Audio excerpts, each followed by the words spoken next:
Good morning, everybody. Well, we're back again. Your auto team help you avoid being ripped off by your local car dealer. We're broadcasting out of South Florida, but we're all over the place. We're getting the mystery shopping report in Georgia. You'll hear at the end of this show. And we reach all over Oregon, California, Canada, Virginia, occasionally across the pond overseas. And we're streaming, too. We're not just a radio show anymore. 20 years ago we were, when Nancy Stewart and I founded this show with a little radio station called Seaview, which subsequently was sold, and we now have Vic Canali, a group which has been wonderful to us, allow us to express our opinions to you, the car buyers of the world.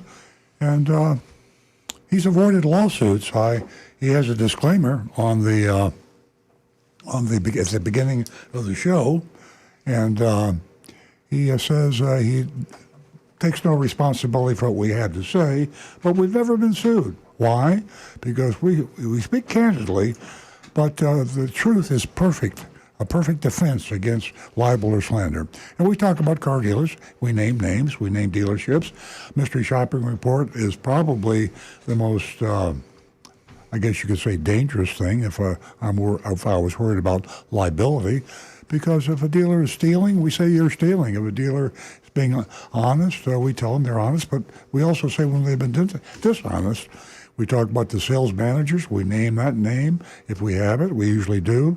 And the names of the salespeople. The only secret name is, of course, our mystery shopper, otherwise known as Agent Lightning. And we don't do that for liability purposes. We do that to protect her identity so that she can go to different dealerships without being spotted. And usually that works. Occasionally, our mystery shopper does get spotted. This Agent Lightning is our current mystery shopper, and she's been with us for, I guess, almost a couple of years now, but we've had other mystery shoppers over the years. That's an informative and entertaining part of the show, but the best part of the show is you. I'm not saying that to flatter you as you listen. I'm saying that because the callers to the show, I use the callers in the broad sense because we also have the texters. We also have the anonymous feedback that goes through the website anonymously. We have YouTube. YouTube.com/Earl on Cars. We have Facebook.com/Earl on Cars. And you can also go to www.streamearloncars.com. www.streamearloncars.com. And we are right here in the studio. Nancy Stewart to my left, me, and we've got Rick Kearney. We've got Stu Stewart. He had some back issues. He had those taken care of. This week he's in Philadelphia visiting our granddaughter in college. And hopefully he'll be back next week. But you, as I say, call the show not just with your contributions, but with your criticism. Constructive criticism would be preferred, but any type of criticism will be accepted. We want to hear what you think about us and what we can do to improve. But your contributions in terms of what's going on in your community are very helpful. And your experiences when you've had your car in for service, maybe in for body repair, maybe you've got some issues with an insurance company, mechanical repairs, electronic repairs, computer repairs. We're all driving rolling computers now. They're not really mechanical devices anymore. They're far more sophisticated, and they're better. And the product is getting better and better and better. We'll talk today about the J.D. Power survey, and they took the 2020 cars, and 3 years later they reported back on the number of issues per 100 cars on the road for each make car. And that's interesting. I mean, there's some big changes. For example, Kia made a quantum leap forward in quality. I remember when Kia first came to this country from Korea, it was just kind of a piece of junk, kind of like the Yugo. Remember when the Yugo came from Italy and Russia, depending on where it was manufactured? It was just, of course, the Yugo still is a piece of junk, but the Kia has really come up in quality. I mean, it's right up there competitively with some of the best makes. So that's kind of interesting. And a lot of people consider this show a negative comment on the auto industry. It isn't really negative, it's just real. And if you listen carefully, a lot of good things are happening. And we are at a watershed moment in auto history. And I think I can say that because I've been in the business since 1968. And I've seen a whole lot of change. The auto franchise system has been around for about 100 years. And we're seeing that change as we speak. It's changing. The auto manufacturers are talking about selling directly to you, like Elon Musk and Tesla do. And the dealers are a little bit upset about that, obviously, because their investments, their businesses, their employees themselves, their livelihoods are at stake. Suddenly, what would happen if Honda decided to eliminate their dealer network and sell directly to you, like Tesla does? Well, think about all those Honda dealers. Something to be said in their defense, because they've got a lot of money invested in what they do. Let me give some numbers out. As I said earlier, you make the show.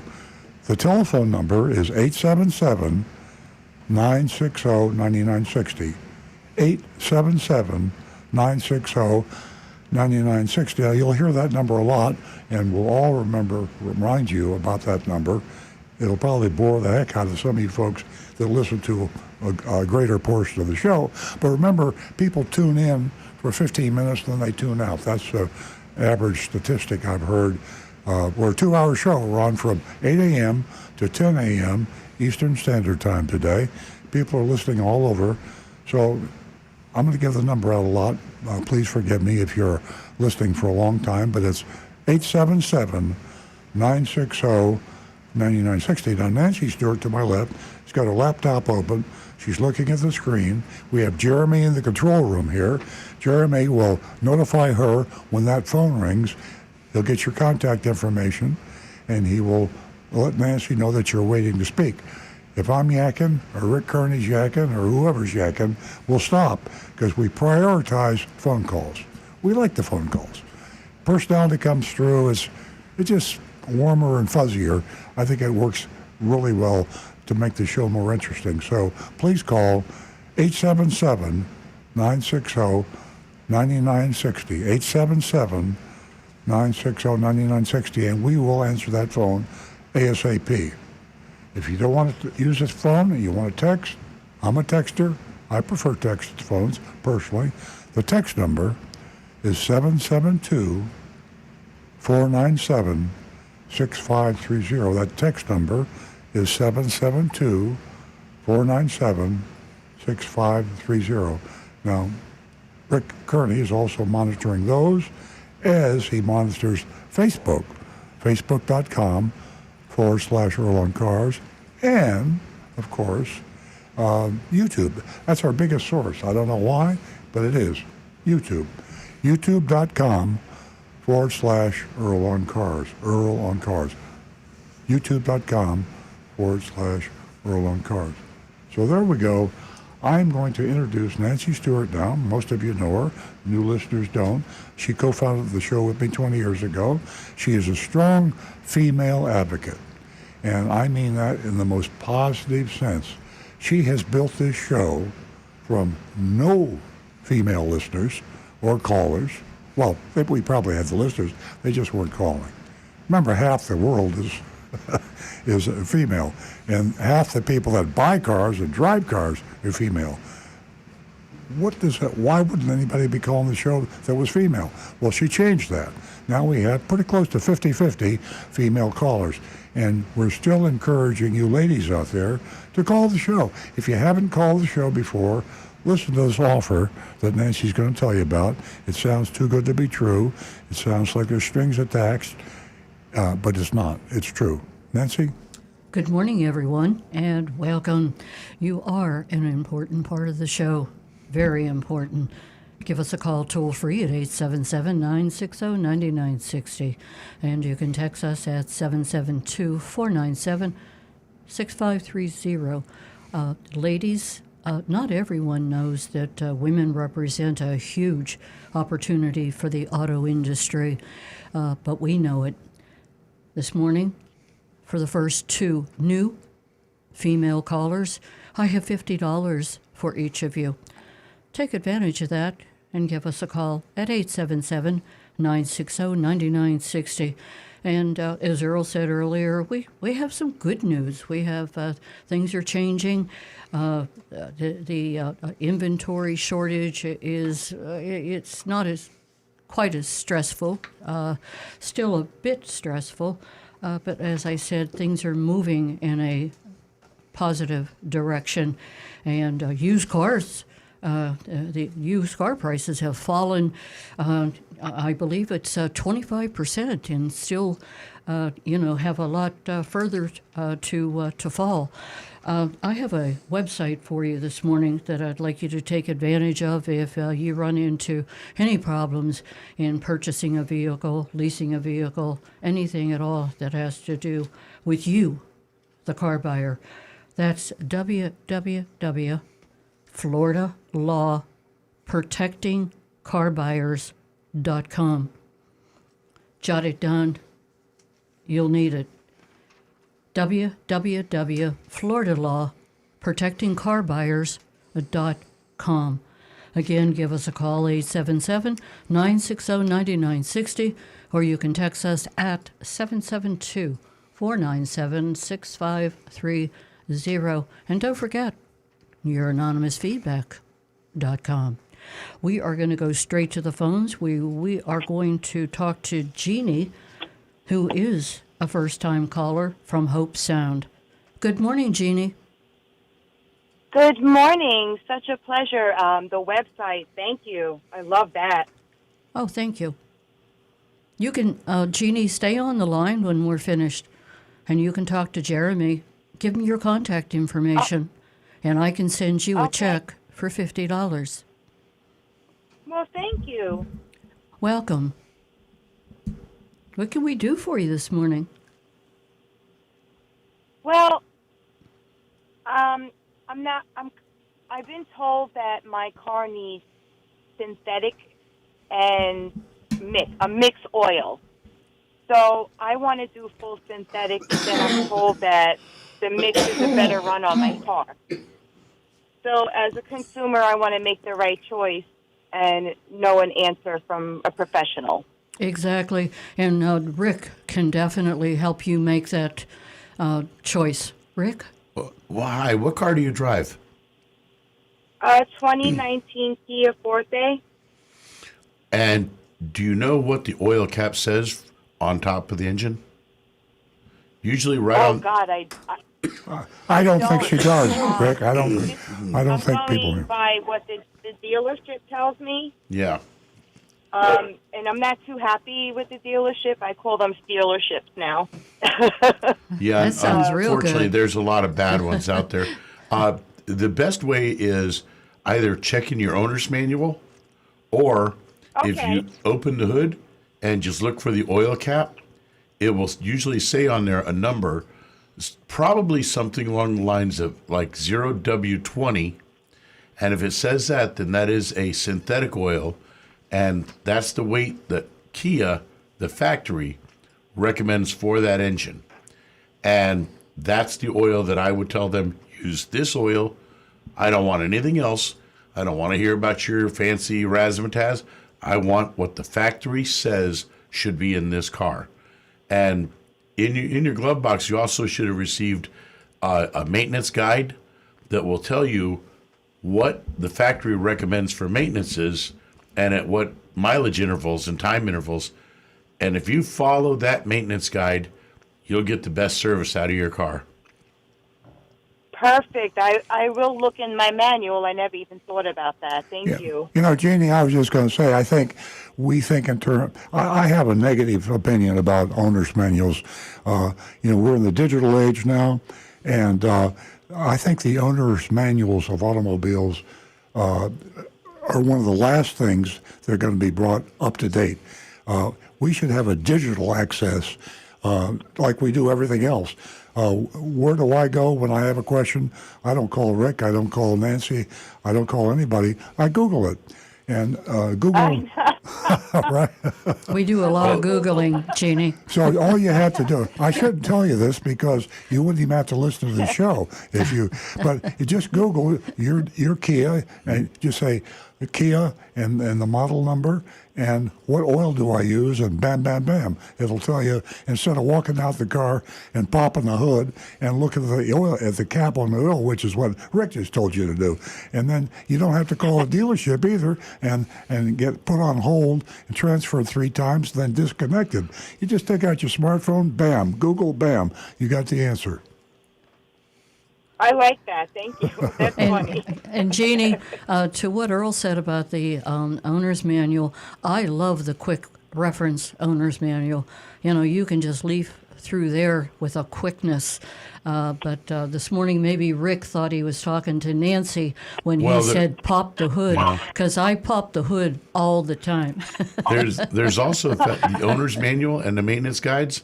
Those are available online too, so you could Google those, pull them up, and find it in a couple seconds. Everything is on the internet, and Google is a great resource for you to get all kinds of information.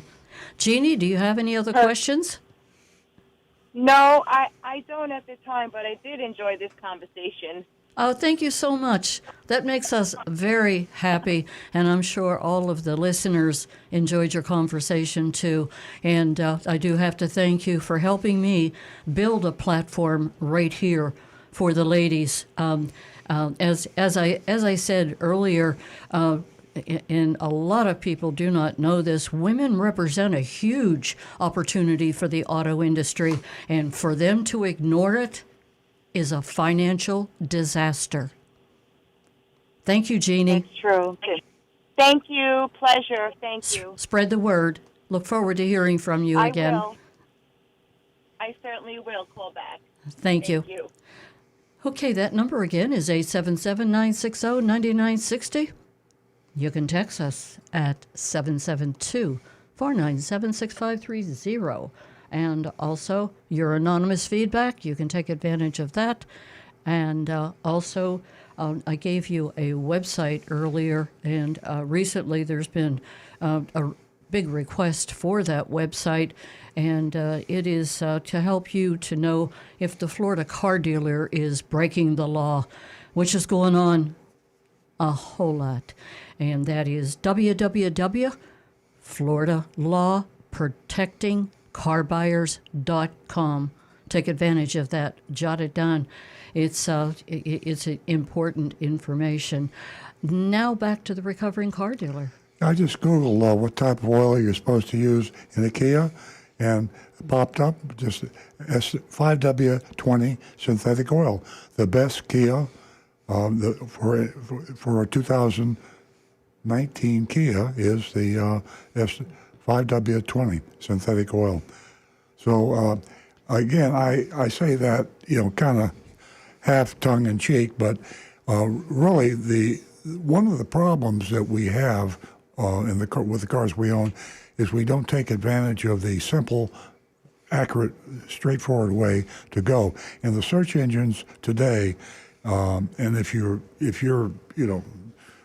over 50 or over 60 years old, maybe you're not quite as digitally competent, but I bet you have a son or daughter or a grandson or granddaughter that is, and they can show you or they can do it for you. But it's amazing now.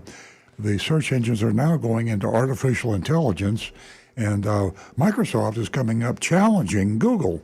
And there's a lot of thought that Microsoft, with their artificial intelligence, it's still in the beta program now, will exceed Google in terms of a search engine.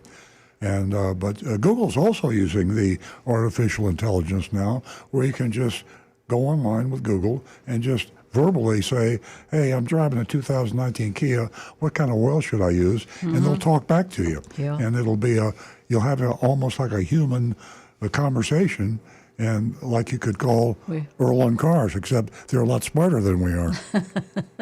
I'll tell you, the information The world's at our fingertips, without a doubt. If you have a computer, or if you don't, you can always go to the library. But there's so much information that you can obtain, and Google is just amazing. Moving along here, did you know that Tesla is to open some EVs? It's going to open these chargers to Superchargers. non-Tesla EVs. I'll tell you what, good marketing move, is it not? And as Earl said, those are superchargers. Okay, we are going to go to Rick, if you have anything for me or Well, for we the can- audience. We can start right off with Anne Marie's text, as we always usually do. Good morning, Anne-Marie. She says, "Good morning. Many of us have kept our cars longer than we usually do because of the lack of new and used cars. Keeping a car longer makes it more likely that we'll have a warning light come on at some point. Some lights are just reminders to get us to do something, like the service required. Others indicate an immediate need to take action. Call a tow truck. Could you please go through the warning lights and indicators? Which ones are just warnings and which ones indicate imminent danger? Thanks." Well, there's actually a very simple way to judge this. You'll see the lights on the dash have one of three colors, except for the high beam indicator, which is usually blue. You'll see green indicator lights. Those are safe. That's like your headlights are on, maybe cruise control is on. Don't even worry about those. Those are just informing you that a particular system is turned on. Yellow lights are warning. This is something that you should look at when you get a moment. Maybe it's your tire light running a little low on air pressure. Could be just temperature causing that. Or maybe one of the tire sensors is starting, the battery's getting old, so that yellow light will come on. Yellow is just like the yellow on a traffic light, caution. Red means danger. Shut the engine off, find out what's going on, because red is you've got a problem that could cause damage to your vehicle Rick, didn't we and have cost that, you a lot of money. Didn't we have that same text last week? Very similar. Yeah. But it actually was a question, I think, about the flashing check engine light. Oh, Yeah, we get a lot of calls on that and a lot of texts. so on the check engine light, when the flashing, you need to stop and get it taken care of immediately. Yes. And then with the other warning lights, it's the color code to tell you yellow, red, or what was the other one? Green. Green. Yeah. Okay. Absolutely. Very good. And also with that warning light, I didn't hear you say, so confirm if this is an accurate statement on my part, but the gas lid that could possibly be open, that would activate that yellow. A very real possibility. Yep. Okay. Get the little list back up here. Let's see. This one is from Bob. He says, "Good morning. This past week I've been looking at different new cars on Auto Trader. There seems that a lot of dealers are lowering their prices below MSRP. Even if they add some extras, they appear to be being sold very close to the manufacturer's MSRP. I checked some of the MSRPs off on manufacturers' websites. There are some over, but this puts a lot on even par for pricing. Have a great day, Bob." Yeah, the prices are coming down, but the warning that we have been issuing on the show for the whole time we've been on the show is buyer beware. The general level is coming down. MSRP used to be the most a dealer would charge, and now it's become a good price. with the microchip shortage, which is over, and with the manufacturing restrictions, which are over, we're building the inventories, and the prices are coming down. So it's all relative. You have two things to worry about: the actual price you pay and the relative price compared where you might have bought it better. So it's still complicated. You're still going to be paying more than normal, but the new car prices are coming down. But by the same token, the costs are going up for the manufacturers, and in that sense, their costs are rising. So it's complicated. It boils down to one simple thing: competition is your best friend. No matter whether cars are being sold for $5,000 over sticker or 5,000 below sticker, it'll be a long time before we get there. But if we ever do, your mission as a educated consumer is to go out and shop and compare. Competition is the more car dealers you have in your market of the make car you want to buy, the easier it is for you. If you're in the metro area, you probably have 5, 6, 7 maybe Toyota dealers or Honda dealers or Chevrolet dealers, and be sure you shop each of them within any kind of a reasonable driving distance. There's really no excuse anymore not to do that because you can shop online, and I also recommend you do that. Don't think in terms of MSRP. That's a moving target. It used to be MSRP, how much over MSRP do I have to pay? And it'll come down to MSRP, then it'll be how much under MSRP do I have to pay? But that number has to be determined. The best way to get the lowest price, and I feel bad about the people that don't have a Costco a warehouse in your market. But if you're anywhere near a Costco warehouse, the Costco auto buying program is the best I know of. And the reason for that is Costco contracts with the dealers. And a good percentage, a very high percentage of the car dealers are on the Costco auto buying program. The contract they have with Costco says, I will sell no car in my inventory at a higher price. I will sell at a lower price than I do to anybody else if you're a Costco member. Now, it costs you $65 a year, I think, to join Costco. So if you're not a Costco member, join.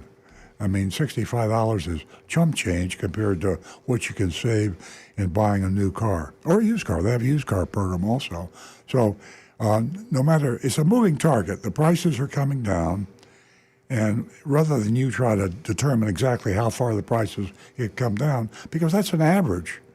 You know what they say about an average? The guy who drowned crossing a river because it had an average height of 5 feet. You know, averages have highs and lows. So if you don't get, you can get a below average price at Costco. You'll get the lowest price in your market at Costco.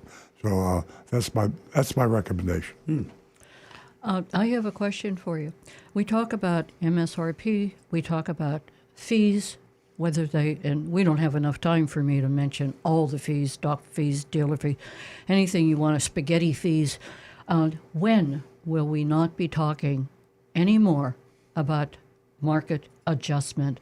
When will that be eliminated? We're talking now about used cars plummeting. We're talking about Tesla in the same conversation. What you can pay for a used Tesla today is I don't know, is it like $6,000 less? But market adjustment, we see that in a lot of our mystery shopping reports, and we see that a lot on with customers calling us and telling us, can we get out of the market adjustment fee?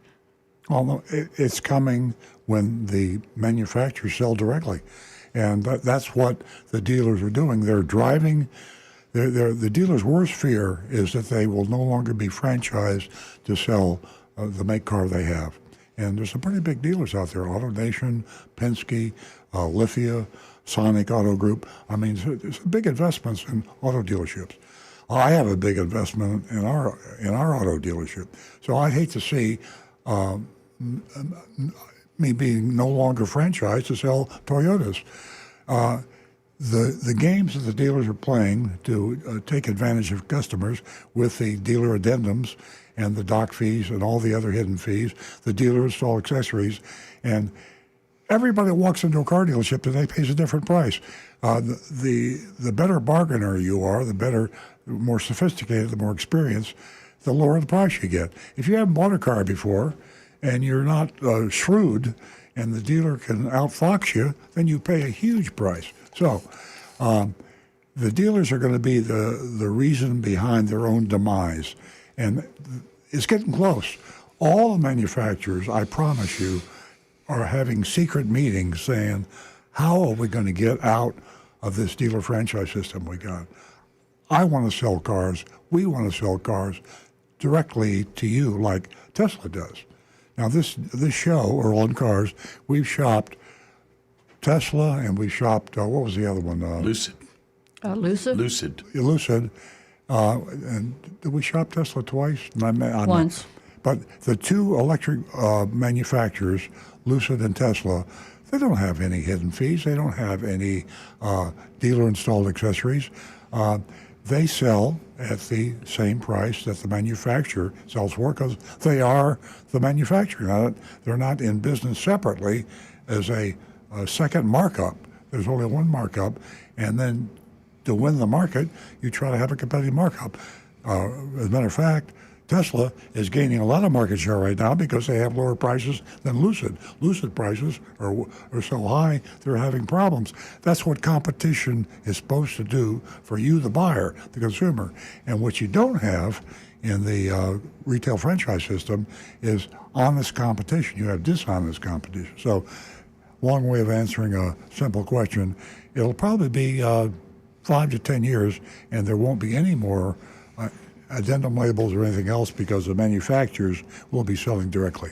Well, I really think that it'll be less than that if, and it's a big if, Ashley Moody were to get involved. The Attorney General has a lot to do with this. I want to tell you... Don't hold your breath. Market adjustment. I'm an optimist. Market adjust. I mean, please, we talk about fees. Let's talk about market adjustment. My goodness gracious, it should be outlawed. When you're talking about spending an investment on a car or a home, these are big investments in your lifetime. Back to the car, let me tell you, to be paying $5,000, $6,000, $7,000 for a market adjustment, it is just not right, well, Ashley Moody. Nancy, that's not going to happen. See, the dealers control the politicians. So you're telling me the Attorney General can't do anything about this? She can, but she won't. What is she in office for? She won't. See, that's the point. And the reason we have we have a lot of attorney generals, we have a lot of local regulators, but the auto industry, including the retail, the dealers, and the wholesale, the manufacturers, the organizations, and the political action committees, they are the ones who control what regulation we have. Ashley Moody and all the other 49 attorney generals, if they buck the National Automobile Dealers Association and the state association and the dealers, they'll never get reelected. So this has been going on for 100 years. We've had franchise dealers for over 100 years, and the regulators aren't doing anything. We are having a watershed moment in our whole history of auto retailing, and the retailing will go from the dealers to the manufacturers.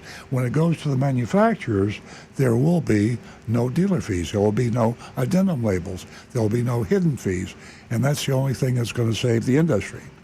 I understand what you're saying, but all of this wasted time on manufacturers and dealers continuously battling each other.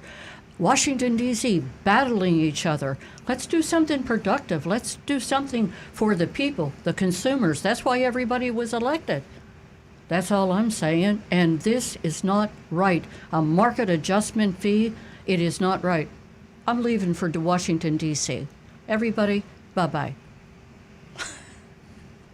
Okay. A little bit of heat. This one is coming in from Anonymous and says, is a Tesla fender bender difficult or expensive to repair? Can you drive around a Tesla with damage until repaired? Also, is it expensive to insure compared to your other cars? Thanks. It is very expensive, and this was pointed out to me about a week or two ago. We were talking about insurance. Tesla is coming out with their own insurance, And I think the reason they're doing that is because the regular insurance companies, Geico and Progressive and State Farm and Allstate, the rest of them, they do charge more. It isn't because the Tesla has problems with autonomous driving, and there's a lot of people that blast Tesla all the time because they say the autonomous, they're unsafe and blah, blah, blah. It's because the materials that Tesla uses, advanced materials that they use, are rare and expensive. And so if you have a fender bender with a Tesla, it costs you a lot more to repair than if you have a fender bender with a Chevrolet or a Honda. This one's from Jim in North Carolina. He says, Earl, on a new 23 Toyota Tacoma, from the time you get an allocation from SET, how long does it take for you, the dealer, to receive the vehicle? I know once you receive the allocation, the car has not even been built yet, but was wanting to know how long it will take the dealer to receive the vehicle, particularly the Tacoma. Thanks, Jim from North Carolina. Yeah, it sounds like someone that has a Tacoma on order, because we've got a couple thousand cars on order in our order bank. Every model of a particular make has a varying pipeline, so to speak. And the Tacoma is a high demand, low supply, and it's got a long pipeline. When we get allocated a car, all that means is that Toyota has said, we're going to build the car, and they will very quickly assign a VIN number. So as soon as the car goes into production, we have a VIN number, and that's, of course, the vehicle identification number. That is the specific car that's being built. Now, how long is it going to be from the time we get the VIN number? It depends on supply and demand. Depends on where the car is manufactured. For Toyota, most cars are manufactured in the U.S. now, and some other make cars are in the U.S. Some cars are only made overseas. So if the car's coming from California or Japan or your local state, that all figures into it. And then how many people are asking for that particular make of car to buy? So it could be from the time we get allocated, it could be a week or two, or it could be a month or two. And we can find out, and we should tell you, one of the problems we have with our dealership is our salespeople are just getting lazy because they're not really selling cars the way they used to. They're taking orders, and they're sending it to the manufacturer, and then we're waiting for Toyota to decide to build it. I don't mean decide when they can build it because of the demand and supply situation. So they're order takers now.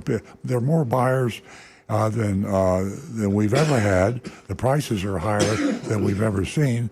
And so we take the order. It goes into the manufacturer. If the person that ordered the car changes their mind, that's okay with us because there's 3 or 4 people waiting for that same car.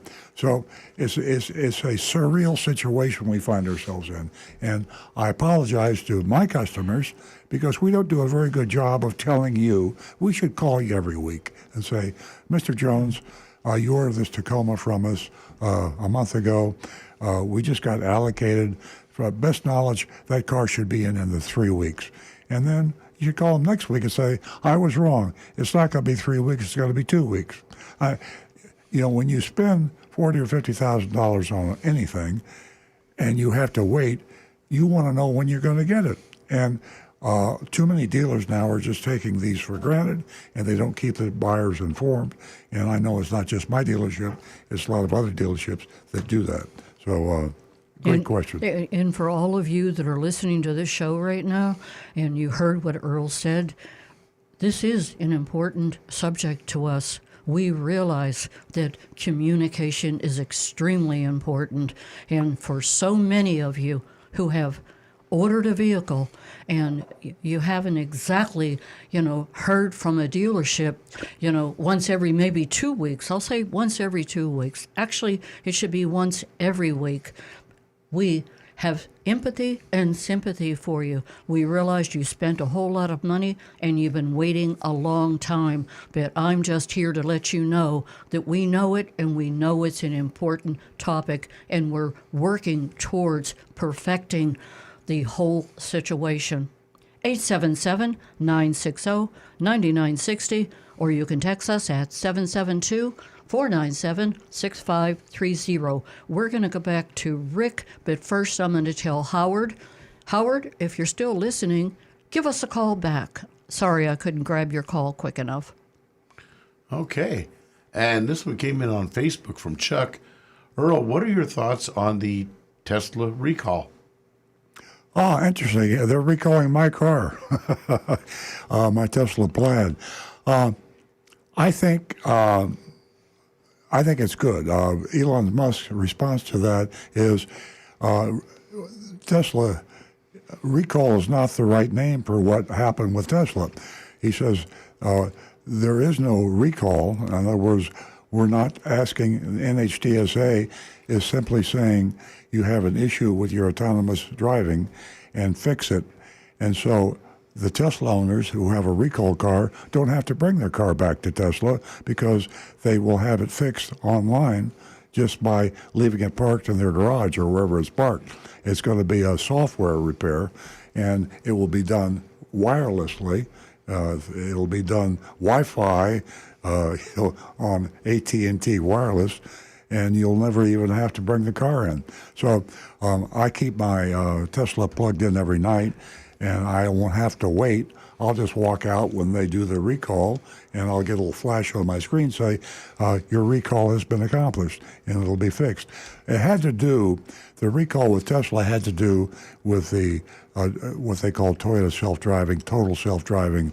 It isn't really, that's a misnomer. The autonomous still has a lot of bugs that need to be fixed. And Nancy and I have encountered this.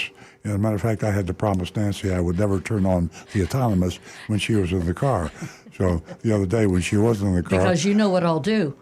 I do carry a blade.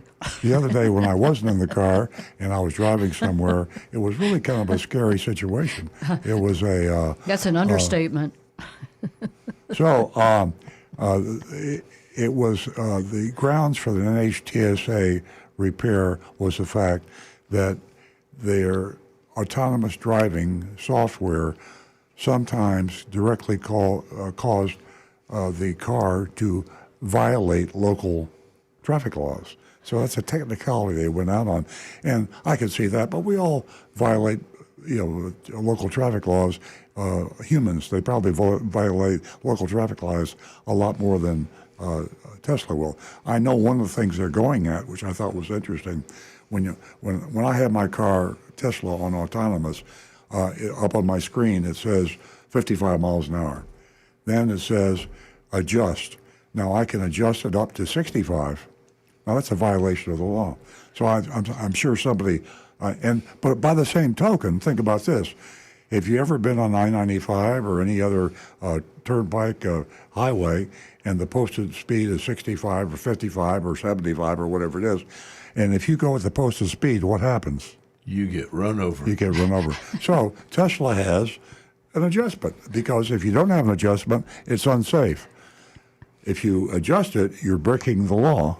But if you don't adjust it, you get rear-ended. So that's what the Tesla recall is all about. But I love the fact that I can just not have to, how many people don't have the recalls done because you just haven't got the time to take it to the dealer? You call the dealer, you can't get through the switchboard on the phone, and when you finally get it in, they say that they don't have the part, and if you bring it in, they'll tell you to take it 1 day and it takes 3 days. So people don't get recalls done, and 25%, well, not only 75% of the people never have the recall done.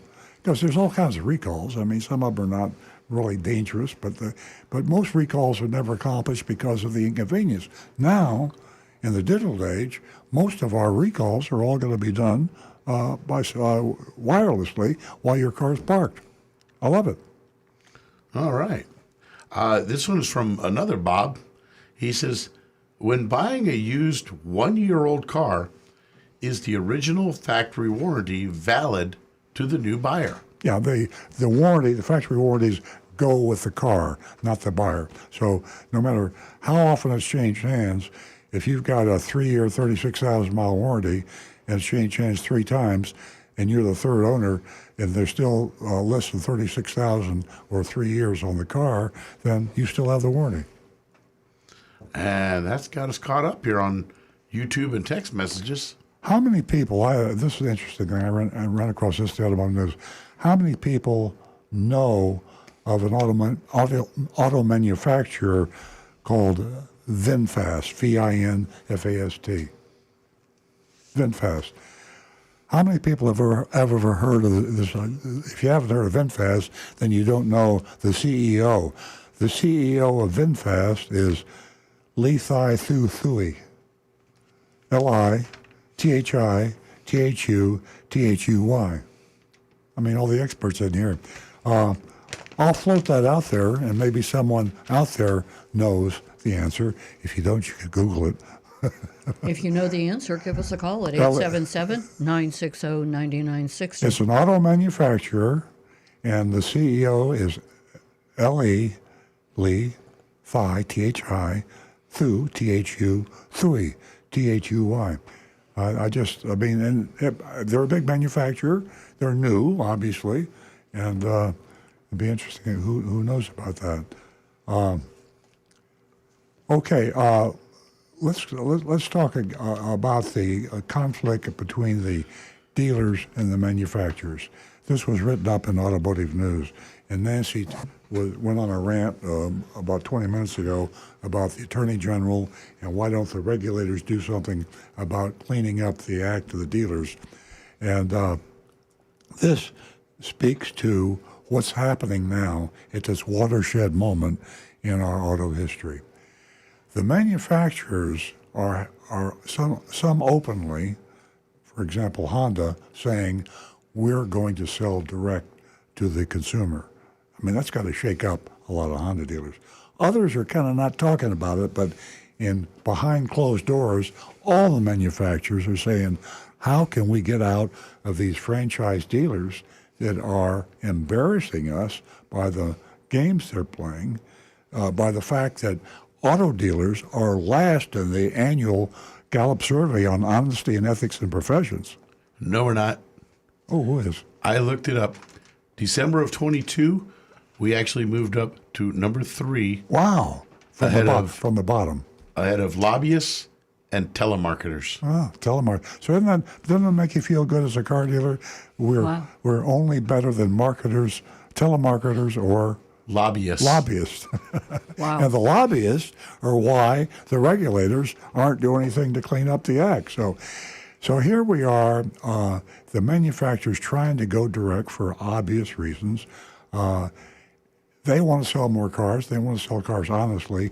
They don't want the reputation of the dealer to taint their reputation as auto manufacturers. And that happens all the time. I mean, there's some quality dealers out there, manufacturers out there that really want the best for their customers, but they have to go through a third party, which is the car dealer, and the car dealer is embarrassing them.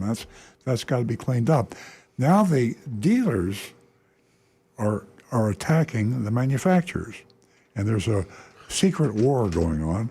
The dealers are going after the manufacturers to try to make more money. They are going to their lobbyists and to their state associations, to their federal associations, trying to get the manufacturers to pay them more than they're entitled to do warranty work. And the mediators, I read this in Automotive News, and they kind of represent the Henry Kissingers between the car dealers and auto manufacturers because they have to cater to both.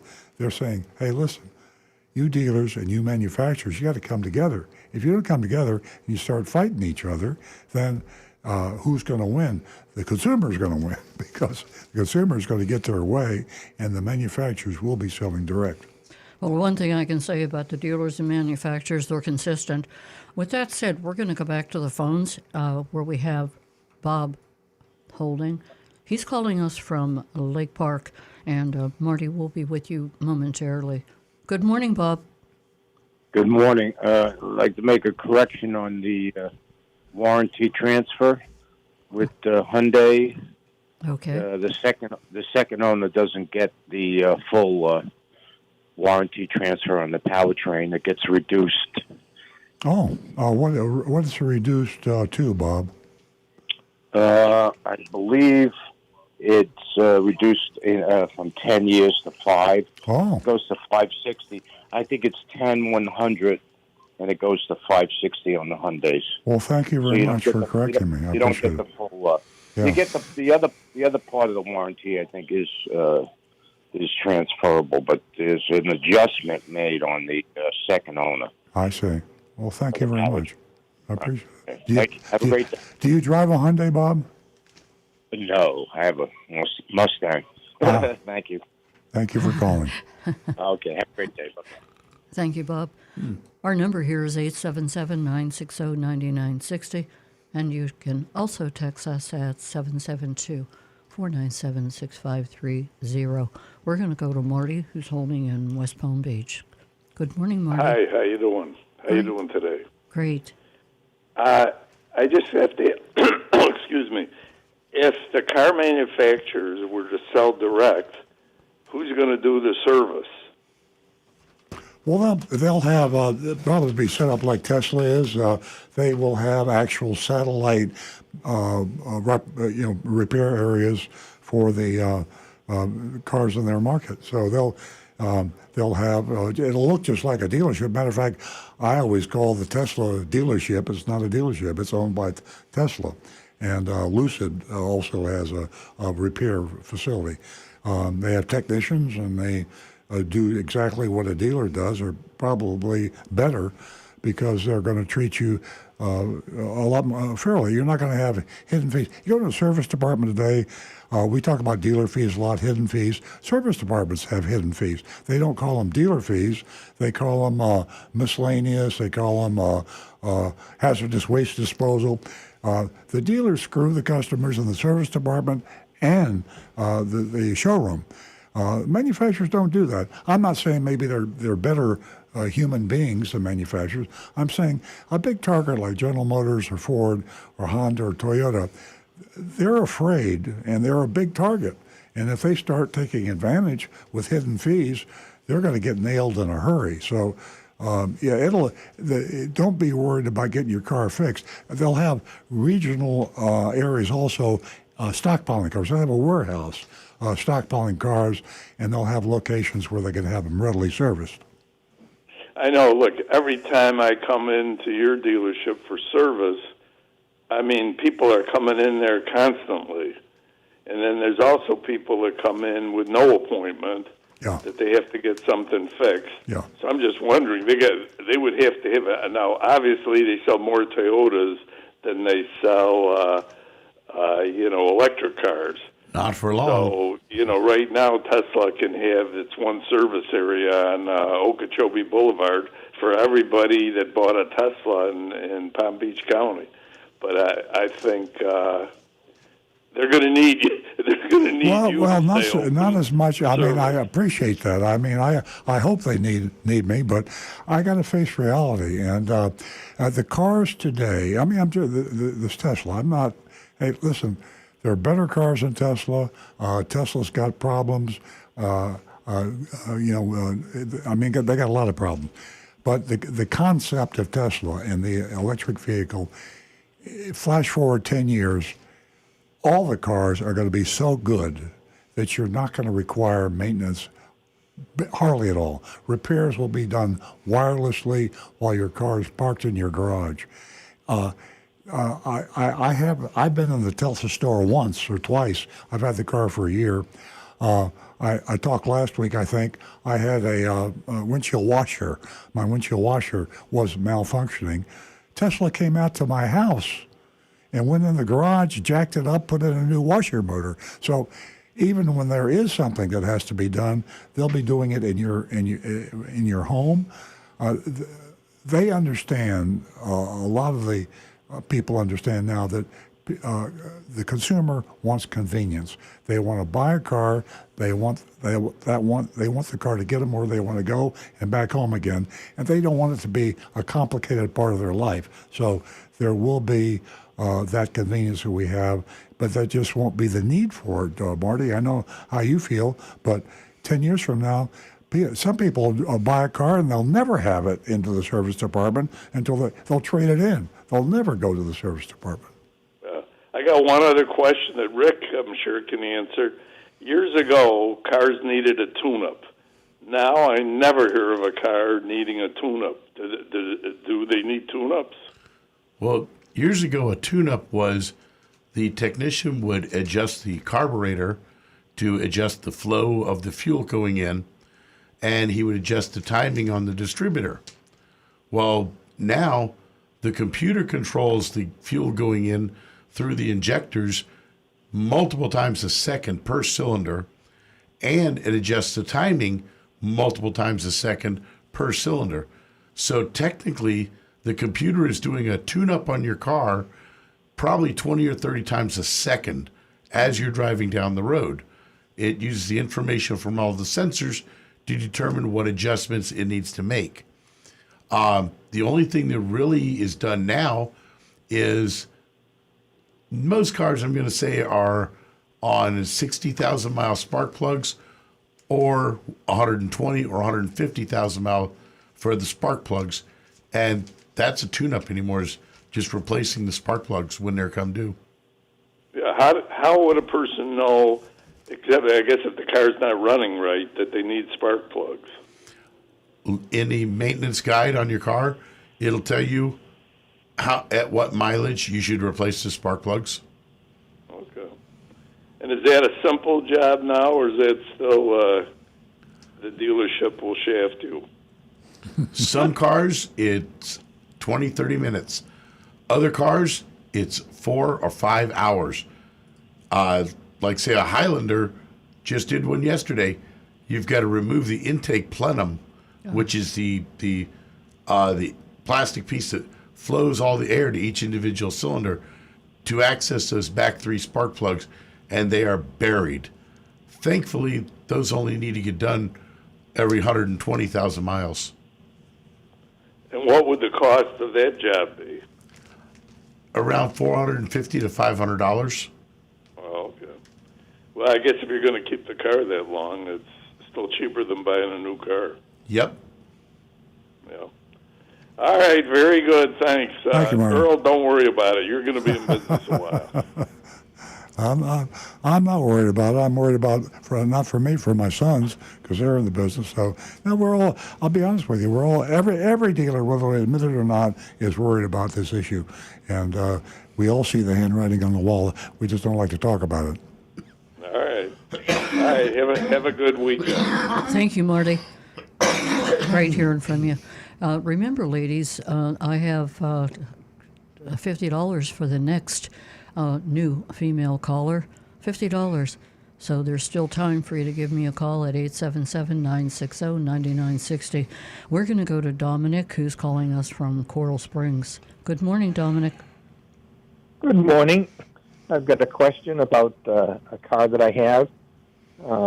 I've got a 2006 Lexus.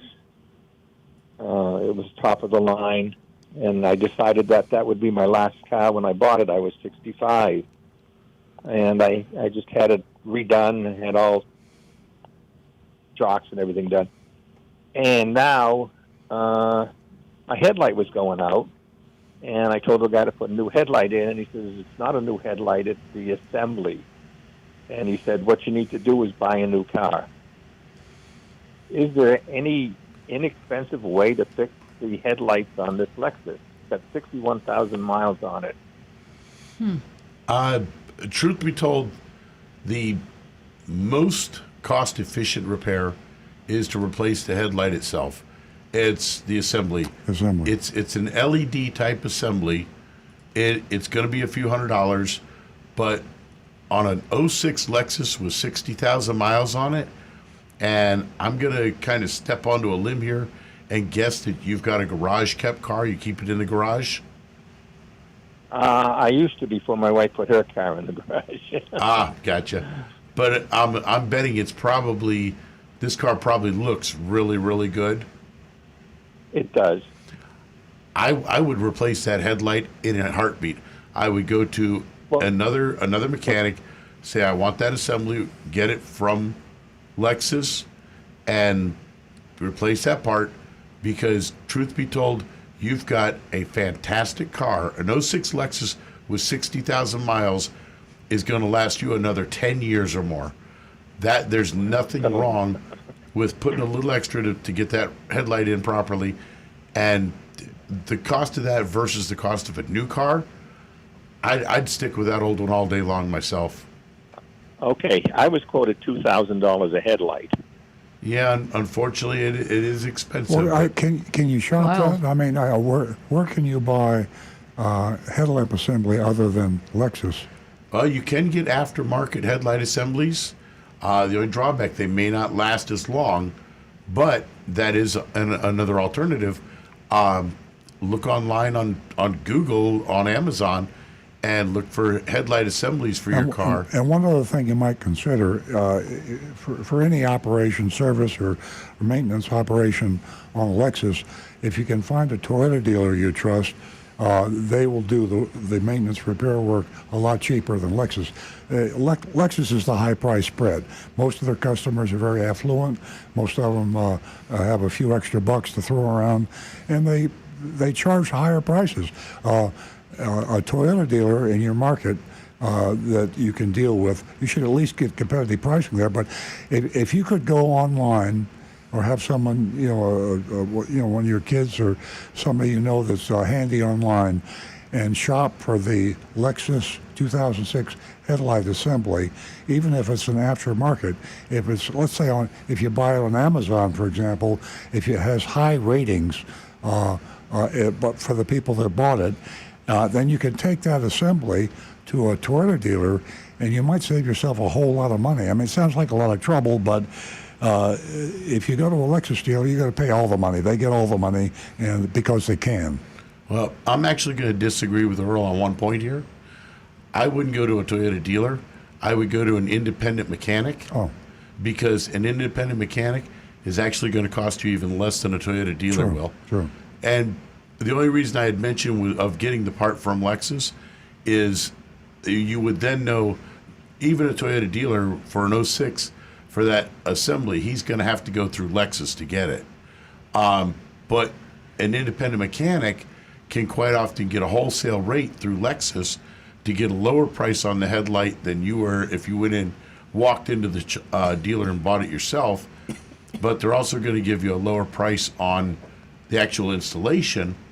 And I know there are lots of good independent mechanics out there that can do that job perfectly for a very good rate. And you might also even consider the website called rockauto.com for parts on there. But if you do, I would look very carefully at what parts you're looking at and what the reviews are, and make sure you get a good quality one. When you, Rick, this is for Dominic.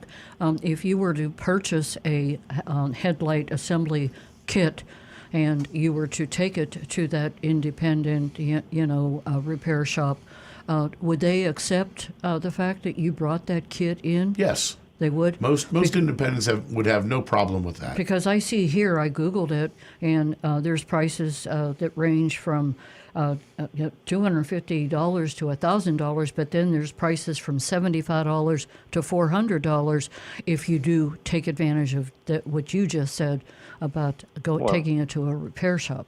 Right. I'm looking That's at amazing because I was quoted $2,000 a light. That's amazing. Was that at the dealership, Dominic? Was that at Lexus? No, it's my mechanic. A guy I go to all the time. Oh, Dominic, I'm looking at Amazon right now, and Amazon's Choice, which they usually put 4 stars plus. There's a company called ACANII, and they have prices in the 300 to 400, 500 area. So I really believe I prefer Amazon because you can get the reviews for people that have actually bought the product and they rate the product. So I'd go to Amazon, put your model in Lexus, I'd buy it on Amazon, and as Rick suggested, I'd take it to an independent mechanic that would install it for you. You'll save yourself a lot of money. Yeah. And one other quick Thank you. suggestion. Thank you. Go ahead.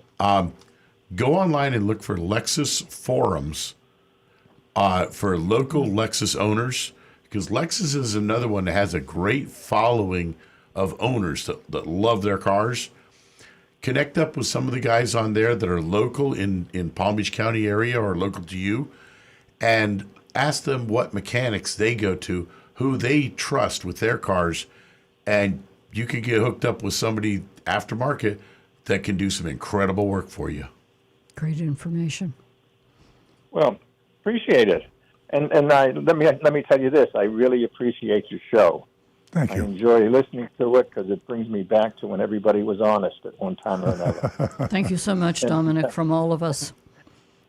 All right. Thank you so much for your information. Really appreciate it. Thank you. Keep on listening. Right. Have a great weekend. We are finally going to get to Howard. Howard has been waiting patiently. Good morning, Howard. Good morning. I hope you all are fine. Not such nice weather on the beach today, but it's better than up north. By the way, did you know something?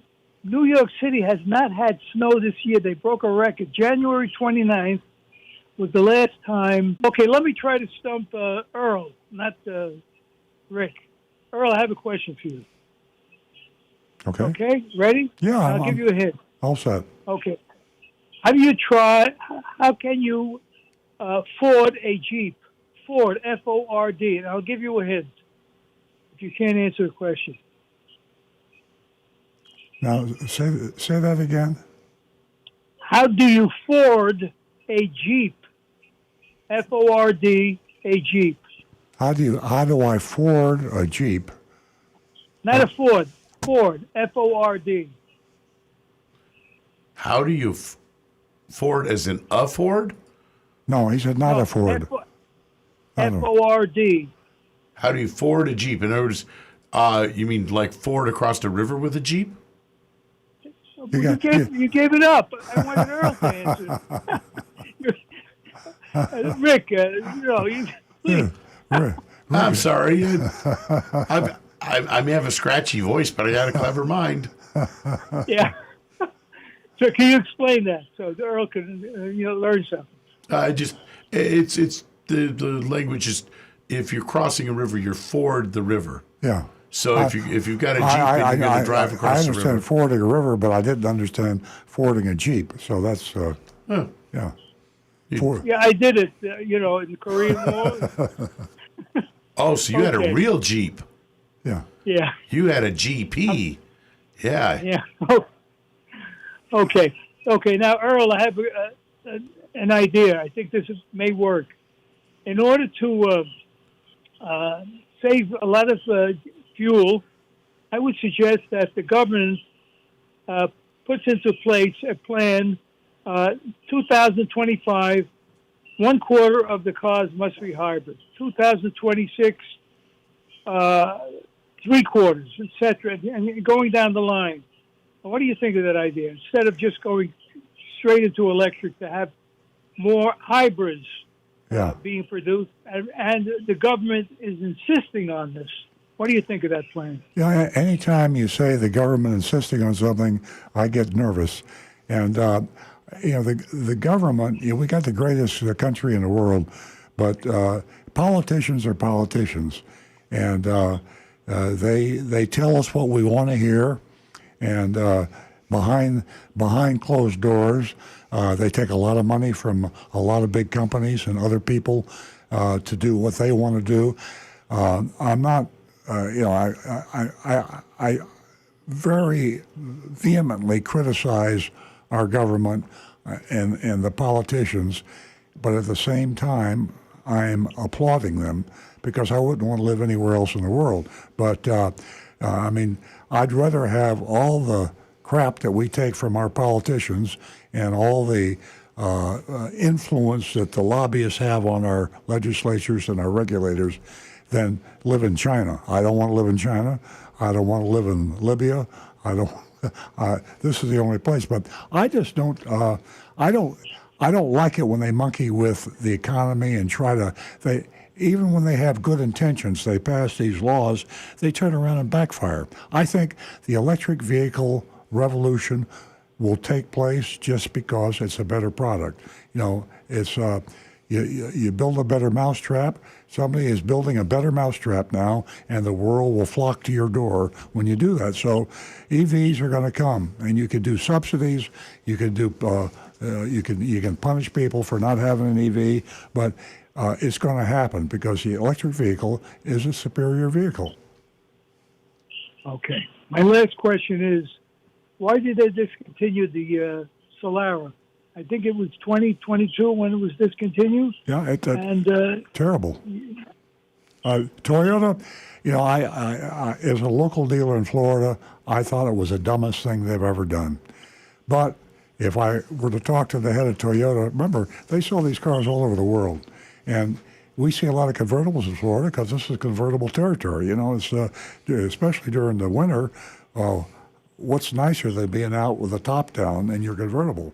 But you know, if you live in Minneapolis or you live in, Anchorage, the world is a big place. And I could tell you exactly what happened. The Solara wasn't. It was taking up space in some assembly line somewhere. People wanted to buy a lot of Toyotas, and the assembly line that they had to build the Solaras wasn't getting used enough. They could use it to build something that's selling faster, so they discontinued it.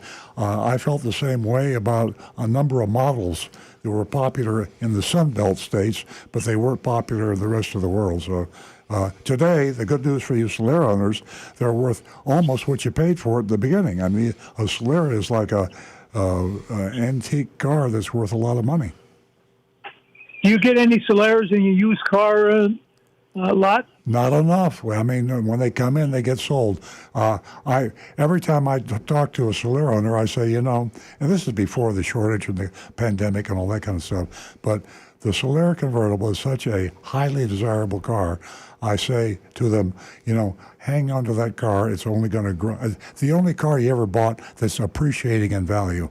And I said, if you ever decide you don't want to, please let me buy it because I'll pay you a lot of money for it. But if you have a Solara convertible, and there are other cars like that, that just, you got lucky, you bought it at the right time, and they're worth more today than when you bought it. No other used car can you say that about. That's great news for Solara owners. Yeah, absolutely. Absolutely. Yeah. And Howard, you have a better chance of pulling over someone who's driving a Solara, a Celica, an Avalon, and making them an offer.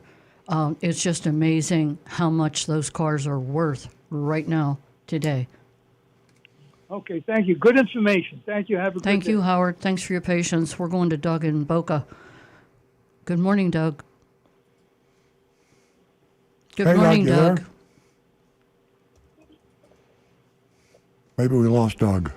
Good morning, Doug. Hey, I'm here. There he is. Good morning. That was quick. I missed the sunrise today, but I'm sure I can watch it later. Hey, Doug, did you know that Boca Raton is one of the few cities that will not allow car dealers? They're a very smart government there. They ban car dealers. If you want to buy a car in Boca Raton, you got to go to Delray or south to Fort Lauderdale. I know. Isn't that amazing? Well, I'm glad that you didn't try to start a car dealership in Boca. So my question is, I'm sure I'm beating a dead horse here, but I think I'm going to give up on the Toyota GR series. I even called your dealership, and they said, "Oh, we'll get back to you." I go, "Okay." It just seems like it's such a hard car to get, and if you want to get it, then they mark it up anywhere between $10,000 to as much as $20,000. Yeah, depending on the model. No, it's a bad situation, and I have it with my own sales force. We're right now on a mission to relearn the car business. We've been living in La La Disneyland, or whatever you want to call it, for the past 3 years, and this is true for all car dealers. And the salespeople, I'm probably going to get a lot of salespeople mad at me now, but it wasn't your fault. I'm not mad at the salespeople because of anything they did. We are living in an artificial bubble of prosperity. And if you're a car salesperson today, people are begging you to buy a car, and you're doing them a favor, and you're charging them all the money for the car, and then you order it, and then you go and find somebody else to order the car. You don't even want to tell the customer you sold the car to last month if and when his car is going to be there. So it's a sad situation. I like to think my dealership is doing a better job than others, but be honest with you, I get calls, and so does Nancy all the time, say, I bought a car 3 months ago, I bought a car 4 months ago, when's it going to be here? I called the salesman, he didn't return my phone call. And everybody in my dealership listening to me now is saying, boy, I can't believe he's saying that about us. Well, I'm not saying that about all, but some of us in all of the dealerships down there are not treating our customers the way we should. Yeah, and I mean, even with my car that I bought in 2020, the SI, they keep calling me up. They go, "Hey, we want to buy your car. Come in. We have a new SI. We'll give you a deal." So I went in there to Delray Honda, and the sales guy said, "Okay, we'll take a look at your car." So they looked at my car and they said, "Okay, we're going to offer you $27,000 for it." And the new SI is only, are you sitting down? $43,000. I looked at the sticker. They call that stealing the trade, or stealing the car. Yeah. That's it's always been a huge part of the business. Is every car dealer always tries to buy a car. Well, that's because it's a horse trading business, the only one left. For 100 years now, car dealers have been treating customers like they're buying a horse and not a car. They call it haggling. And they do it when they sell you the car, and they do it when they buy your car. So when you say, "What? You're crazy?" "Oh, wait a minute. Let me go talk to my manager. Instead of $27,000, maybe we can do a little better." And they play the game. Meanwhile, you can sell the car for twice that, and you got to go through this game playing. That's the reason the franchise system is dead in the water. They're dead. They just don't know it. And 10 years from now, there won't be any car dealers. Wow. Well, I hope you're still there because you're the only... I hope so, too. But I'm 82 years old. Remember that? So. Oh, really? Oh. I never knew that because watching you every morning... Well, thank you. I could do it. Thank you. Well, I feel like I'm 22. You do this every morning. It's amazing. The sunrise, yeah, not the radio show. Yeah, exactly, Doug. Yeah. At age 82 and age 80, the schedule that Earl and I have, it's amazing. I'm looking for two people that are our age and keep up the pace that we keep. And there's things we do you don't even know about. Doug, it's been a pleasure. Thank you for calling, as always. Have a great weekend, and we'll talk to you soon.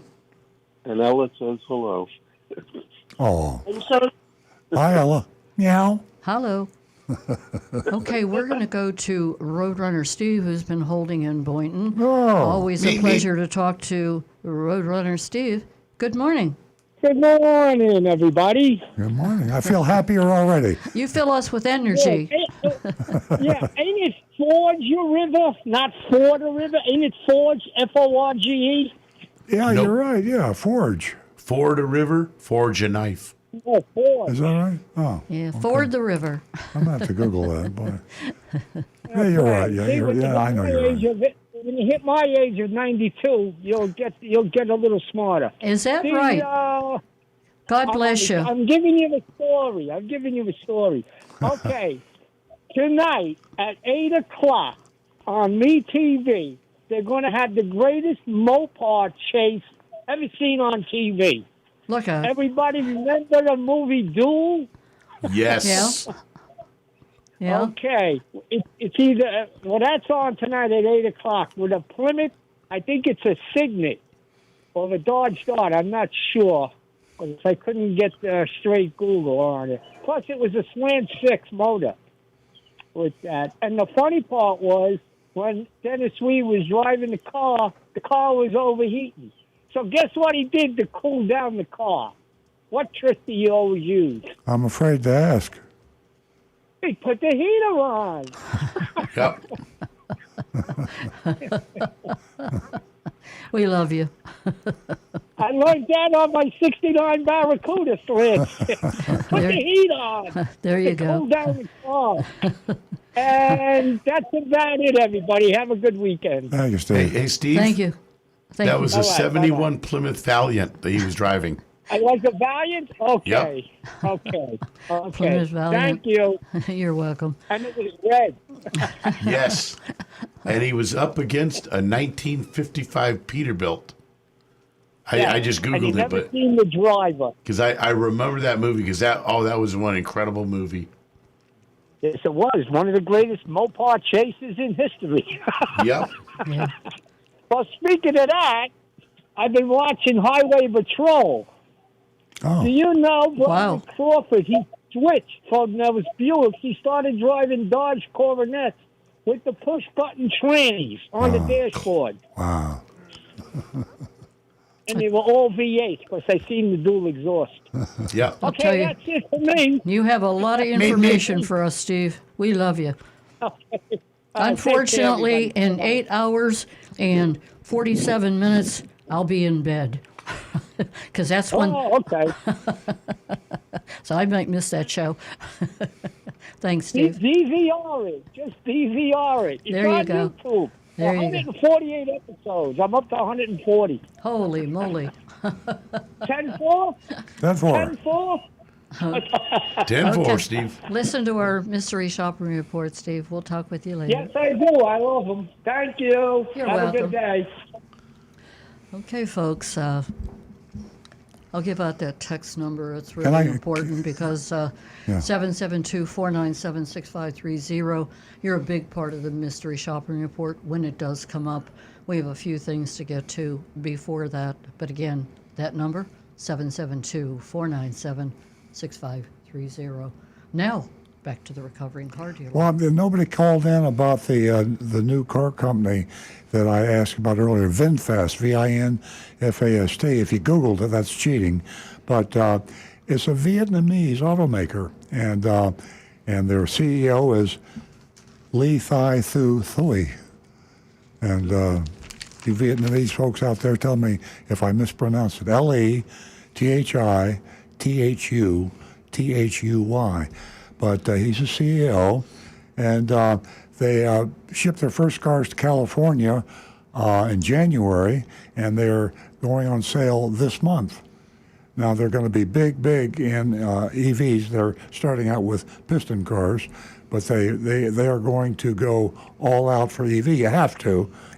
But, you know, the whole idea, you know, you older folks out there, I mean, that remember Vietnam, and even the older folks who remember, you know, the World War II. I started in business with Toyota in 1975. Now, that's a long way from 1945, but still, I can remember when I started in 1975, a lot of people were just bitter because, you know, I can't believe you're selling a damn Japanese car, you know? And you can't blame people. I mean, you lost your son, or maybe you were wounded yourself, and you fought in the war, and it was pretty rough. And now here you are buying a product from the enemy in your mind's eye. And when I first heard that, you know, the fact that now we are friends, and it's kind of cool that can happen. I know I'm getting philosophical here, but that it gives you hope in my mind that you can have a terrible, bloody, deadly war, and then years later you become friends and you become partners in commerce. That happened in Japan. It's happening in Vietnam. Maybe it'll happen with Russia and China.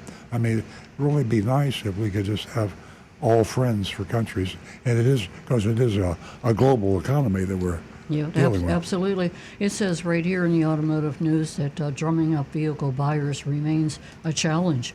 It remains a challenge for the brand, which is virtually unknown in North America. Yeah. VinFast has about 12,000 U.S. reservations, and for this VF8, VF9 electric crossover. The other little bulletin I get from automotive news of interest, especially to you Ford owners out there, Nancy and I are, I say friends with, we know the CEO of Ford because he was Toyota originally, and James Farley, very great. He's a smart guy. He's a good manager. But the reason we liked him so much is that he understood the buyer, and he had compassion. He understood. He started with Toyota as the head of the Scion division.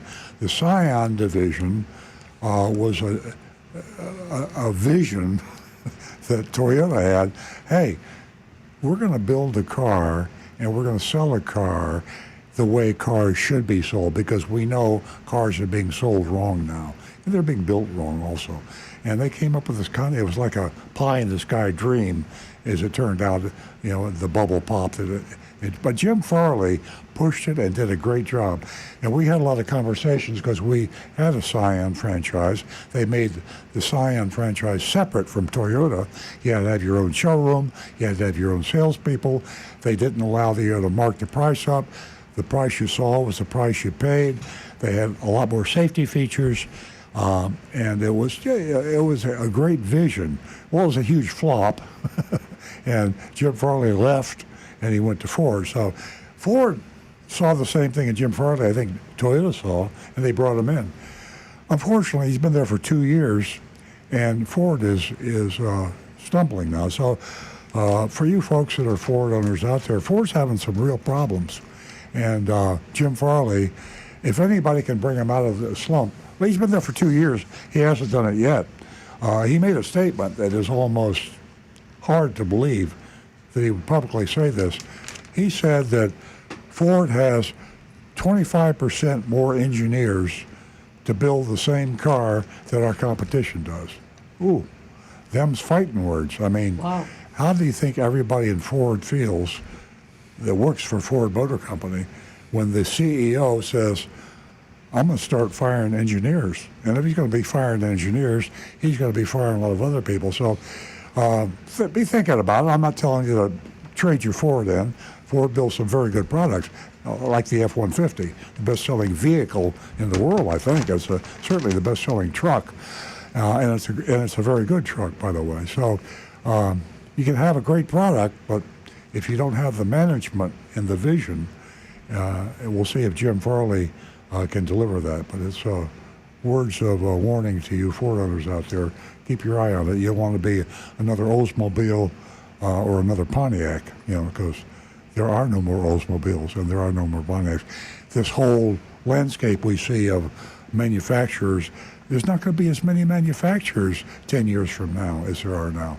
So you're better off to be with one of the winners than one of the losers. So be thinking about that. Absolutely. Okay, I think do you have any more breaking news for us? We got a couple over here, though. Yeah. Do you have some text? First one, to comment from Rocky Blockatiel. He says, you guys are in your 80s? Amazing. You look great. Oh, thank you very much. Who was that? Rocky Blockatiel. Rocky, thank you so much. And we'll definitely take the compliment.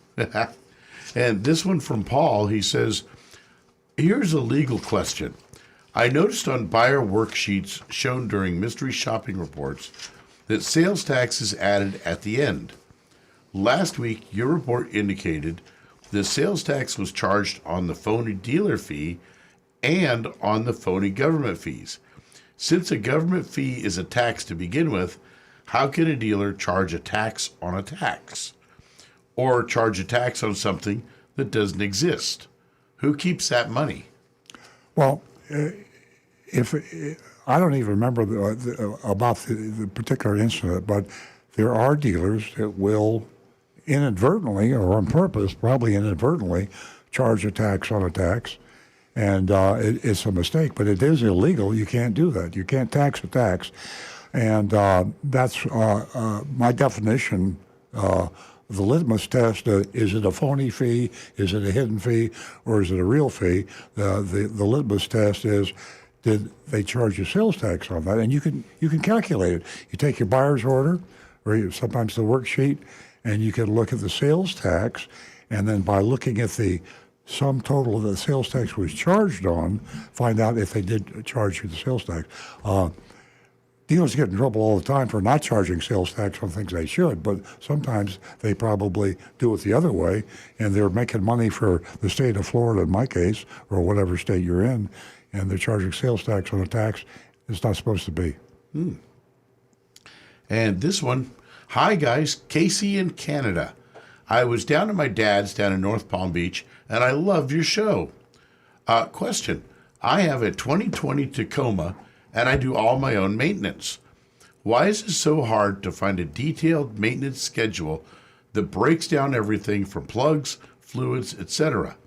I'm finding so many conflicting schedules or schedules that don't list the front differential or transfer case oil intervals.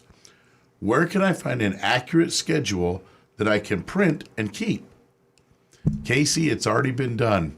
You should have in your glove compartment in the manual, along with your owner's manual, a maintenance guide that will tell you for a Tacoma, it should be broken down as every 5,000 miles, exactly what the factory recommends for maintenance on your vehicle at that particular time. If you don't have that book, stop in at your local dealer and ask them for it. Odds are they will be more than happy to order one and get it for you. They might charge you a couple, $10, $20 for it. The other way is you can go online and find it online. You're looking for the Toyota factory maintenance schedule and print it right off of there. Now, I believe, if I heard this correctly, that person is doing the maintenance themselves. Yes. Now, this is a long shot because the Toyota Tacoma is a good product. You're probably not going to have warranty problems, problems that would be covered under warranty. But Toyota requires that you have that work done. If you have it done other than a dealership, you should keep your receipts. I'm not sure what you would do if you do it yourself. What I would suggest, and Rick maybe has a better idea, I would suggest that you keep a little diary. And when you do it, put the date and the time. If you bought some oil, show the receipt for the oil. Oil filters, the same thing. But if you keep a running diary of the maintenance you did, it would be some form of proof. Unlikely that they would give you a problem with that, but certainly if you go to an independent repair or maintenance place, you get receipts there. All they require is the maintenance be done, and you have to have some kind of, if they say, well, so you couldn't have possibly been doing the maintenance because this particular failure could only occur if you didn't change your oil. You have to have a counter argument to that. Exactly. Saving the receipts, awesome. I definitely do that idea. Okay. Because I actually did have a customer that came in one time and we pulled the oil filter off of their car. The car had like 35,000 miles. The number on the filter was, the only way you get that number is when they come from the factory. Oh. The filters that Toyota will sell you or anyone else would sell you has a different part number on it. So I knew it was the factory original filter. This customer said they'd had their neighbor, they'd been paying a neighbor to do all their maintenance. The guy never changed the oil once on this car, and the engine was full of sludge, locked up and destroyed. Wow. So make sure if you're going to have someone do it, find someone that you definitely trust that's going to do it right. Save your receipts. And if you're doing it yourself, like Earl says, save your receipts along with a list of exactly what maintenance you did, Right. And that way you've got a paper trail Sure. to fall back on. That paper trail is very important, and saving your receipts is always a good idea. We are going to have to get to our mystery shopping report. We're running out of time.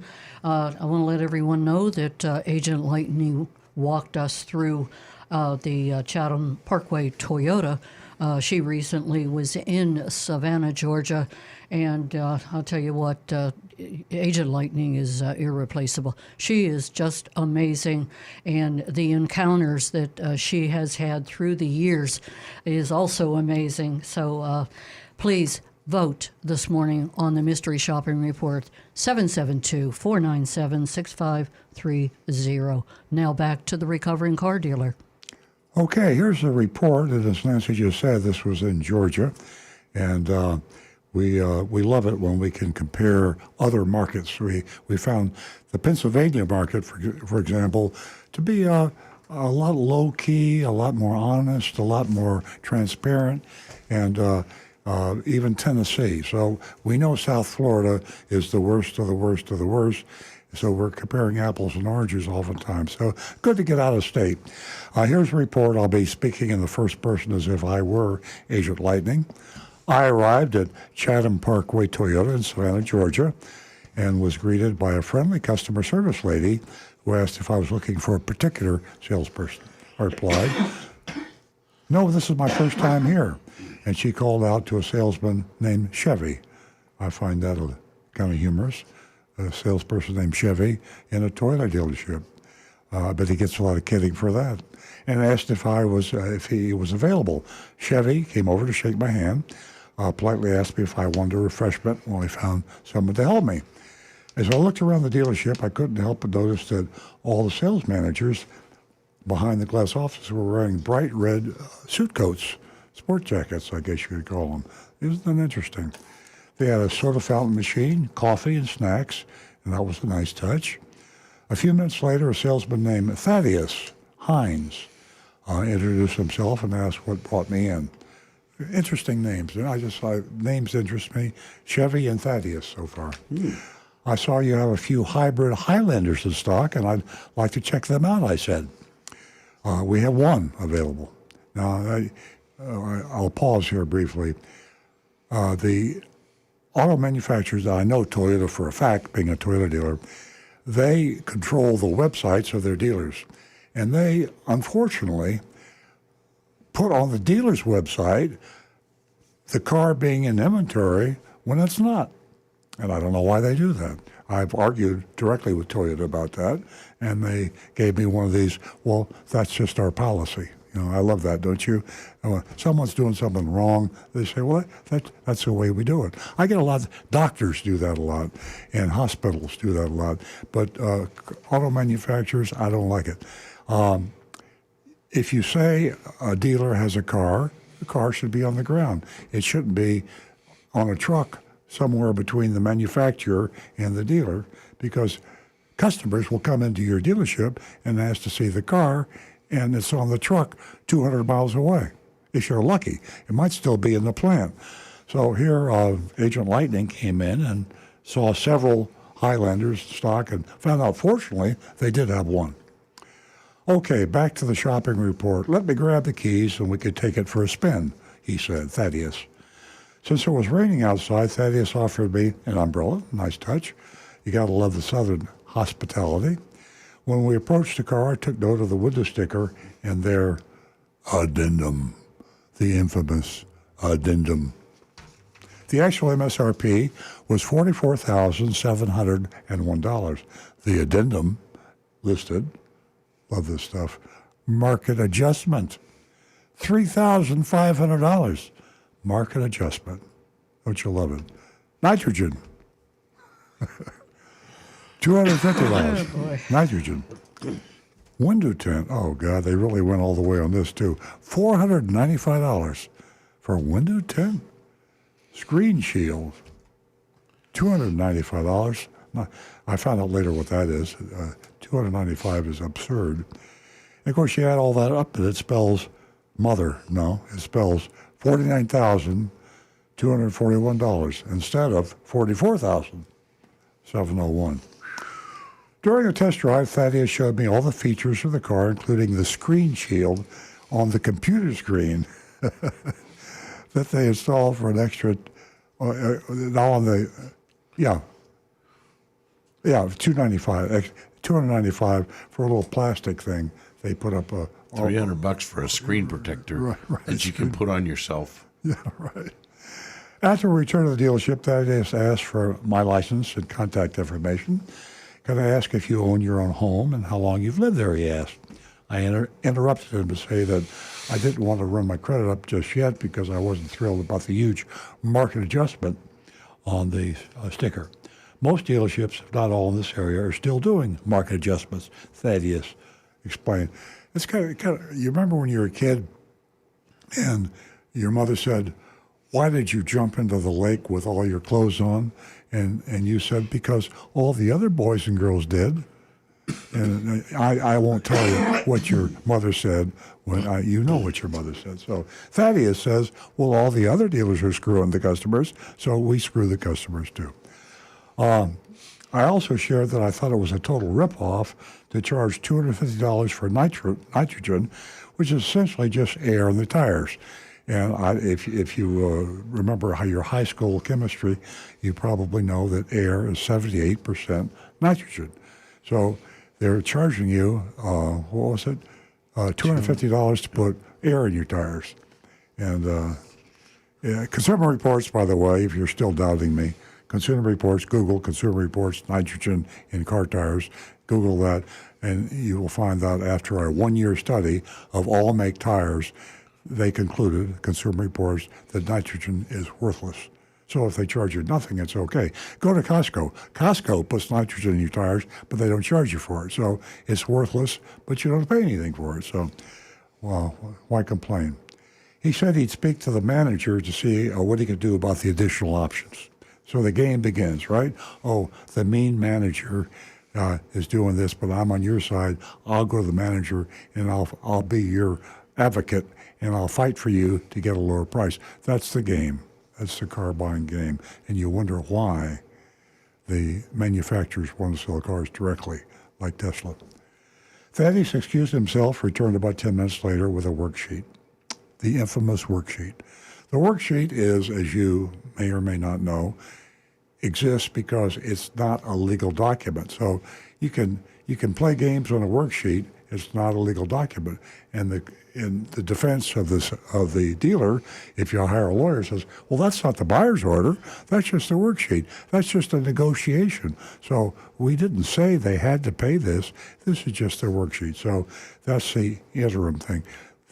You'll never get a copy, or I won't say never, but rarely get a copy of the real buyer's order because it is a legal document. If you're lucky, you'll get a copy of the worksheet. I was able to have my manager remove the adjustment completely, he said. He presented me with a worksheet. Now, I've got the worksheet here. This is what a typical worksheet looks like if you're streaming or you're on Facebook or YouTube. You can see this. And the MSRP is still $44,701, and selling price, they say, is $44,701, but it's not really the selling price. See? And below that, they add process dock fee. That's their name for their hidden fee. I say it's hidden because they're still saying the selling price is $44,701. It's not, because this is profit, $869.50. That's added to the $44,701. So why do they call it the selling price? Because they're lying to you. Then they add to the selling price. I mean, you sell the car for the selling price, don't you? No. The luminar film, another $295. The window tint, another $495. The nitrogen, another $250. Now, he just said his manager was going to take away the increase. The only thing he took away was the market adjustment. Then he added it back in on the worksheet. Bottom line, $869 plus $295 plus $495 plus $250 added to the advertised price, $44,701.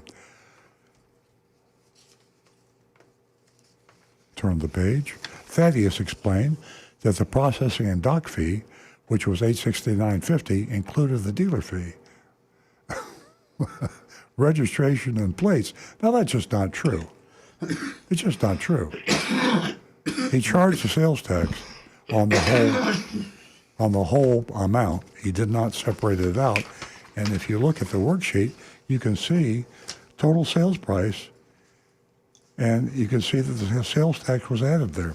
So there we are in Chatham, near Savannah, Georgia, and we have to grade this dealership on their relative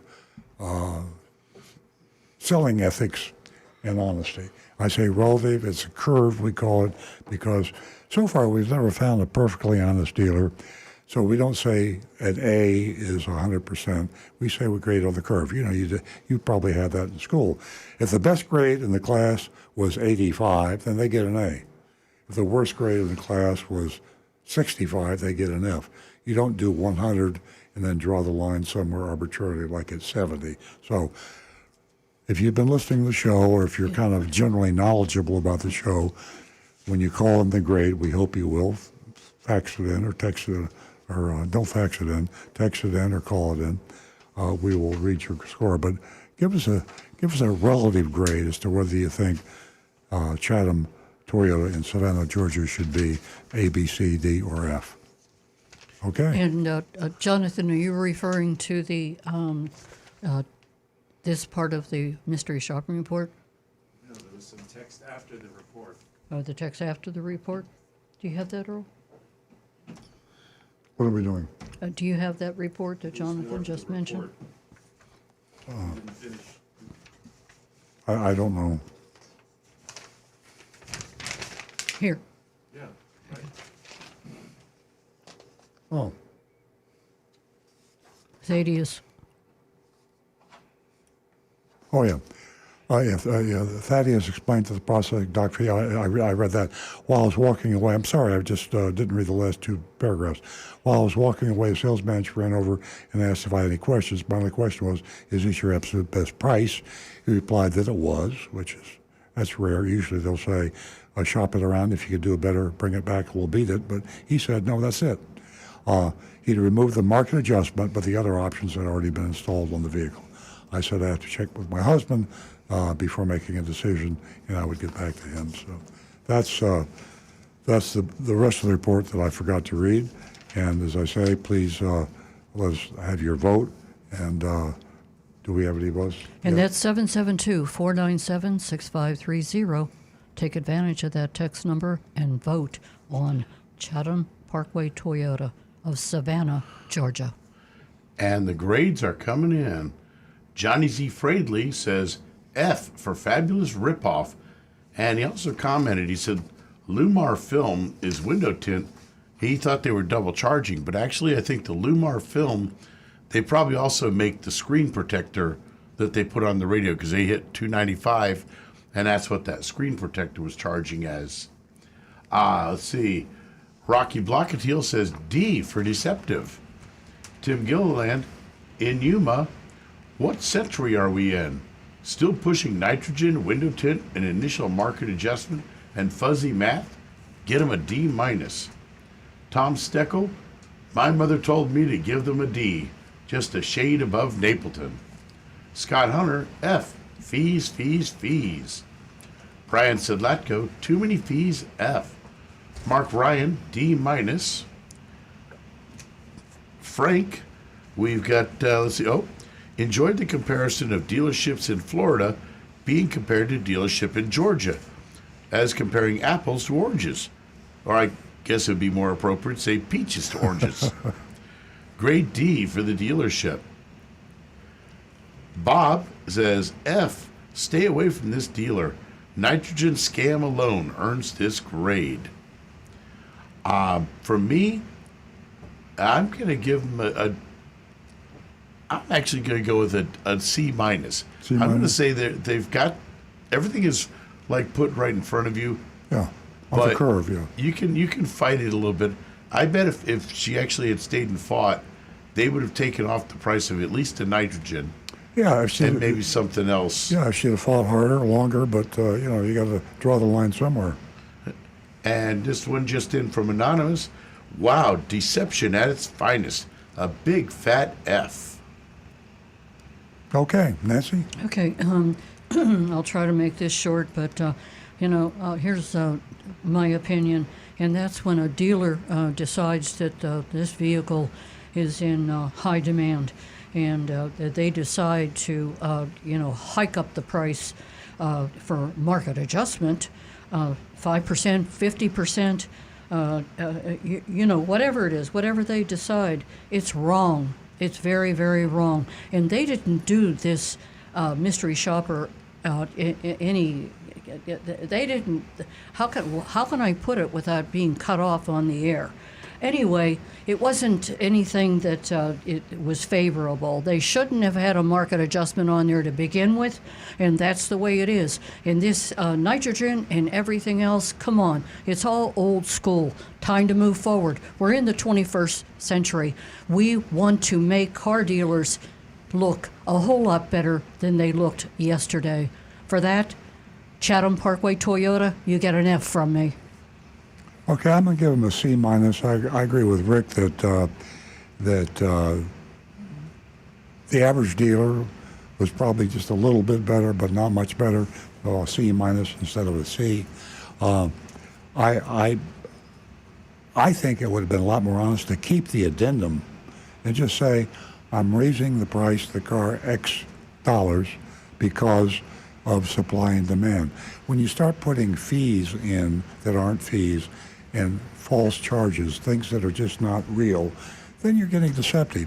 But if you look somebody in the eye and say, I'm going to charge you $2,000 more for this car because I can, because it's high demand, low supply, I might not like it, but I would still respect the fact that you have the right as a business person to do it. By trying to trick me to think that this fee is legitimate to get the money, I'd rather have the addendum. Absolutely. And no excuse. So that's the reason I give you a C minus. Okay, folks, thank you so much for joining us this morning. We enjoy your company, absolutely. Saturday in, Saturday out. It never gets old. Stay tuned. Next week at the same time, we'll be right here. Have a fabulous weekend.